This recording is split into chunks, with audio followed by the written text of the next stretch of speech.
रात का समय एक ऐसा समय होता है जब ज्यादातर लोग सो रहे होते हैं। लेकिन क्या आपने कभी सोचा है कि रात के 2 बजे ही अगर आप किसी पुराने खंडहर के पास जाओ तो ऐसा क्यों लगता है कि उस खंडहर की खिड़की में से कोई आपको झांक रहा है। या फिर कई बार दिन में भी एक डरावने पेड़ की छांव में ऐसा लगता है जैसे वहां सिर्फ उसकी छाया नहीं बल्कि कोई भूत भी खड़ा हो। मुझे आज भी मेरे गांव के एक बुजुर्ग की बात याद है। वो कहते थे कि बेटा, इस दुनिया में कुछ जगहें ऐसी होती हैं जहां पर मौत भी चैन से नहीं आती। और आज की कहानी भी कुछ ऐसी ही है जो मैं आपको सुनाने वाला हूँ। आज की कहानी एक हवेली की है जो सिर्फ पत्थर या मिट्टी से नहीं बनी बल्कि वो बनी है इंसान के खून, इंसान की चीखों और भटकती हुई आत्माओं की रूह से। आज की कहानी है मध्य प्रदेश के एक छोटे से गांव भीतरपुर की, और ये कहानी है वहाँ की सबसे डरावनी हवेली, राघव हवेली की। 18वीं सदी में बनी ये हवेली शान और शौकत की जीती जागती मिसाल थी। लेकिन इसी हवेली में कुछ ऐसे डरावने राज छुपे हैं जिनको वहाँ के गांव वाले अपनी जुबान पर आज भी लाने से डरते हैं। लेकिन क्या है वो राज, क्या है इसकी कहानी, और अभी ऐसा क्या हुआ जिसकी वजह से मैं आपको ये स्टोरी सुना रहा हूँ, वो जानेंगे आज की स्टोरी में। और वो जानते हुए आप थर थर कांपोगे। लेकिन उससे पहले, हेलो गाइस, मेरा नाम है अविनाश कुमार और आप देख हॉरर स्टोरीज।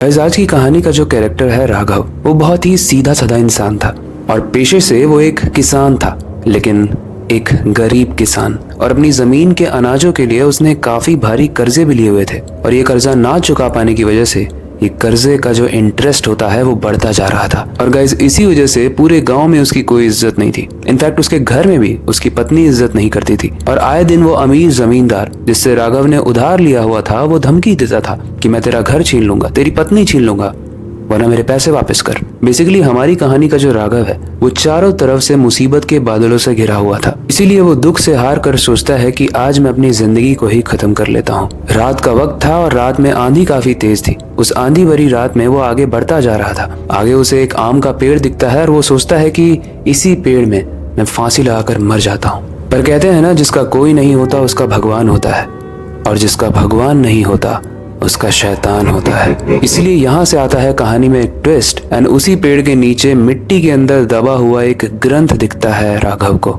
एक ग्रंथ जो 90% मिट्टी में दबा हुआ है, लेकिन उस किताब का कोना जमीन के ऊपर निकला हुआ है। और उस किताब को जब राघव खोद कर बाहर निकालता है तो राघव देखता है कि उसमें लिखा है कि एक इंसान को कैसे शैतानी शक्तियों से अपना गुलाम बनाया जाए। उस किताब के नीचे ये भी लिखा था कि जिसको भी ये किताब मिल जाएगी वो पूरी दुनिया हासिल कर सकता है। राघव ने पूरी रात बैठकर उस किताब को पढ़ा, और उस किताब को पढ़ने के बाद उसके मरने का जो आइडिया था वो उसने ड्रॉप कर दिया, उसने छोड़ दिया। उसको अब नहीं मरना था। उसने सोचा, मरूं क्यों, उससे अच्छा ये ना ट्राई कर लूं जो इस ग्रंथ में लिखा है, क्या पता मेरी किस्मत चमक जाए। लेकिन इस किताब में बहुत सारी बलि देने की जरूरत थी, जो आगे आने वाली कहानी में हम जानेंगे किस किस की बलि दी गई। लेकिन उससे भी इंटरेस्टिंग चीज जो थी वो ये थी कि राघव को वो सारी ही तंत्र क्रिया, वो सारा ही काला जादू इसी पेड़ के नीचे आकर करना था जहाँ पर उसे ये शैतानी ग्रंथ मिली थी। इसलिए हमारी कहानी का राघव हर दिन उस पेड़ के नीचे आता, वो काला जादू की प्रक्रिया करता, और देखते ही देखते एक दिन ऐसा आता है जब जिस जमींदार से राघव ने कर्ज लिया था उस जमींदार की लाश मिलती है। और पूरे ही घर वालों को ये भी याद नहीं है कि राघव ने उनसे उधार लिया था।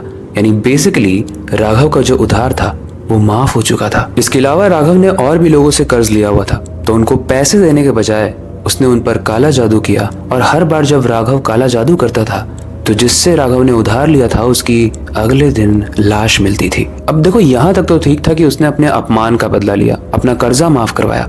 लेकिन बोलते हैं ना कि जब दिमाग में शैतान चढ़ जाता है तो इंसान रुकता नहीं है और ना ही उसका पेट भरता है। राघव इन सारी ही चीजों के बाद पूरे गांव पर काला जादू करने लगा, जमींदार की फैमिली पर काला जादू करने लगा ताकि लोग उसकी रिस्पेक्ट करें। और जमींदार की जो हवेली है वो भी उसने अपने नाम कर लिया काला जादू से, और उस हवेली का नाम उसने रखा राघव हवेली। अपने पूरे परिवार को उसने उस हवेली में शिफ्ट कर लिया।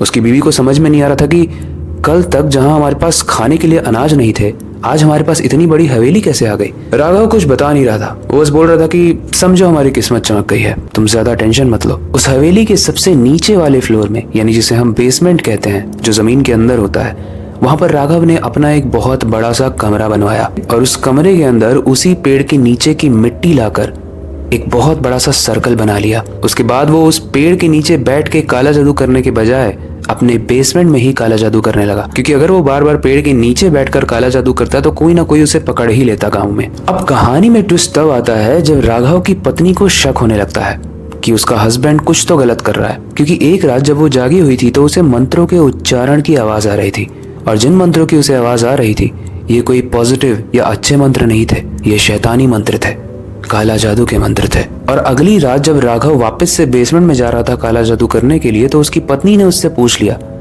कि ए जी एक बात बताओ, आप नीचे क्या करने जाते हो, क्या पूजा पाठ करते हो, क्या करते हो? उसने कोई जवाब नहीं दिया और वो चुपचाप बेसमेंट में चला गया। लेकिन इस रात राघव उस बेसमेंट का दरवाजा बंद करना भूल गया।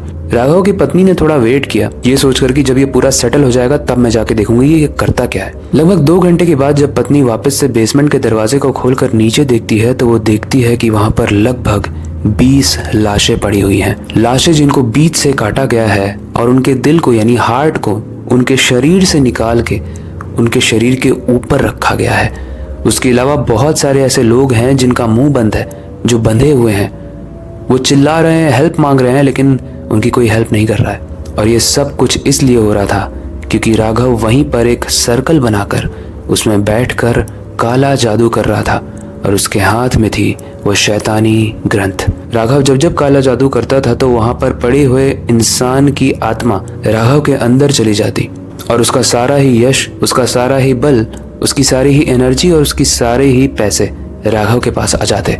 और ये सब हो पा रहा था उस शैतानी ग्रंथ के कारण। इस चीज को उसकी पत्नी ने देख लिया और वो कस के चिल्ला पड़ी। उसकी आवाज सुनकर राघव जो काला जादू कर रहा था उसका ध्यान टूट गया और वो आकर अपनी पत्नी को डांटने लगा कि तुम्हें दिख नहीं रहा है कि मैं यहाँ पे प्रयास कर रहा हूँ, तुमने मेरी तपस्या को भंग कर दिया और ये सब मैं क्यों कर रहा हूँ, हम लोगों के लिए तो कर रहा हूँ, तुम यहाँ से बाहर जाओ। राघव बोलता है कि आज की दुनिया में तरक्की ऐसे ही होती है, दूसरों का बुरा करके ही होती है।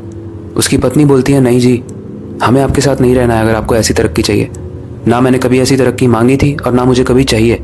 राघव बोलता है कि क्या तुम वापस से उसी पुरानी जिंदगी में जाना चाहती हो? उसकी पत्नी बोलती है कि इस जिंदगी से वो जिंदगी बहुत ही बेहतर थी, क्योंकि उस जिंदगी में जो भी हमने हासिल किया था अपने दम पर किया था, किसी को मार कर नहीं किया था। लेकिन इसी बहस के चक्कर में राघव के हाथ में एक चाकू होता है और वो कब अपनी पत्नी को मार देता है उसे रियलाइज भी नहीं होता है। जब उसकी पत्नी की आंखों में आंसू होते हैं और वो नीचे बैठ जाती है तब राघव का दिल टूट जाता है और वो सोचता है कि उसने क्या कर दिया। वो वापस से उस शैतानी सर्कल की तरफ भागता है और तंत्र क्रिया करने की कोशिश करता है ताकि वो अपनी पत्नी को वापस ला पाए। लेकिन शैतानी शक्तियों की यही तो खासियत है, वो इंसान को जिंदा नहीं करती, इंसान को मरवा जरूर देती है। इस शैतानी ग्रंथ की वजह से उसने गांव में बहुत सारे लोगों की जान ली, बहुत सारा कर्जा माफ किया, बहुत धनी हुआ, बहुत सारे लोगों को मैनिपुलेट किया। लेकिन उसका सबसे बड़ा नुकसान था कि इसी काली विद्या के कारण उसको जो गुस्सा आया उसकी वजह से उसने अपने पत्नी को मार दिया और इस चीज को राघव सह नहीं पाया।